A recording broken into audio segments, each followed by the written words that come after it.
And I know it's very easy for you to say, that submission thing is hard. Because you are also seeing something. You are seeing a clear picture. This is the way to go. And another person is telling you, no, it's not that way. And you are convinced in your mind that it's this way. The Bible prescription is that you follow that path. And what that shows you is that you cannot afford to pick wrong. I'm talking to ladies now, but I'm going to talk to the guys. You cannot afford to pick wrong. I'll tell you a story. I have an auntie that she got a vision from God to do a program for children, for small children. Okay? And she told her husband about it. And the husband said, no, we're not going in that direction. We don't have that kind of money to waste. No. So first year, second year, third year, fourth year, fifth year, sixth year, seventh year, eighth year, ninth year. And God was prompting her with this thing. She had to wait for 18 years. And she did it without the husband. She said, after 18 years, she said, no, I'm going to do what God said. So she got a hall. Thank God I didn't mention the states. So she got, if not, they will not have one problem. So she got a hall and planned for the program.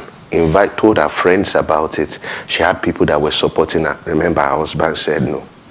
They started praying towards it. They went to different churches that they want to do like a small meeting for children. And the plan was going about over 100 children had registered.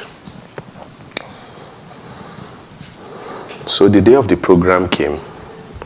She went early so she can pray. She was supposed to meet up with 2 other friends. She went early so she can pray. Her children, definitely, they are now grown. So her children were supposed to come and help her, support her. At least 2. She has 3, but 2.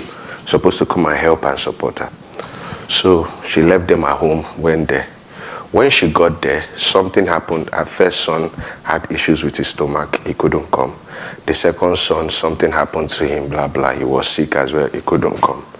The people that they had been praying together, all of a sudden, all of them started calling out, sorry, won't be able to make it. She sat there during the time of the program. Only her. Not one child came. And she said she sat there. I'm telling you, real life story. She said she sat there and looked and said, God, out of all the money I spent, nobody came for this program. God said, what you are doing is not my will. She said she heard it, that God told her, what you are doing is not my will. He said, but God, you sent me. He said, but your authority didn't release you. I'm saying that, how do I preach? I need to be a good preacher. Do you get what I'm saying? I'm saying that if you get it wrong, you can't be right.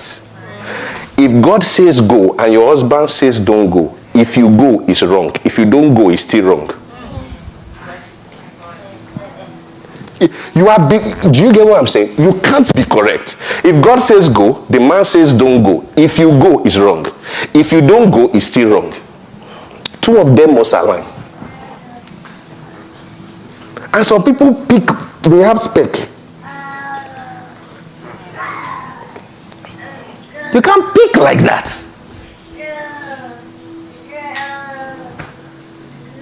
How can you follow someone that is not led?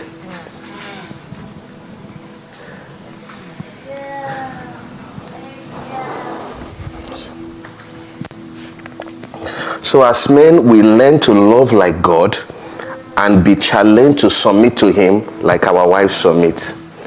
We also learn to extend grace just the way God extends grace to us when we fall short in our submission to him. I'll tell you something I noticed in my marriage.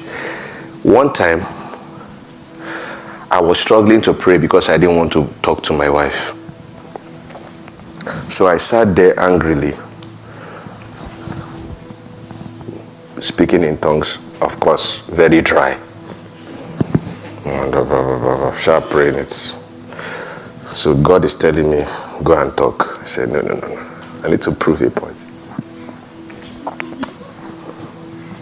And at that point, I got into a conversation where I said, she doesn't listen. It was as though God opened my mind to see all the things he has told me, that I don't listen. I'm telling you that Marriage is reflecting your work with God. So every time, and it's so strange, but I think you should test this. I want to know if it's only me. Everything my wife does that I don't like, I do it to God. I caught it. I saw it. I'm telling you, this thing liberated my marriage. Everything I do, my wife does that I don't like, I do it to God. If I just sit down and think about, I did this thing last week. This thing that she did, I did it last week. And God is not keeping malice with me. So immediately, I remember that grace. And another thing I thank God I quickly learned quick is that I'm not going anywhere. I've married this girl. Even if I play, I don't want to talk to her, I will still talk. So why not start?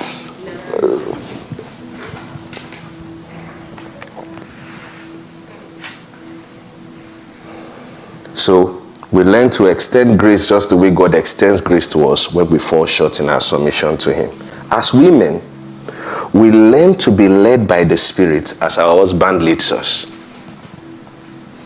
We also learn to trust and follow in spite of disagreements. If you can learn to trust a man, you can learn to follow in spite of disagreements. When the Holy Spirit tells you things that are very difficult to understand, it will be easy to follow Him. Right. Your heart is ready. Thank you for watching. I believe you have learned.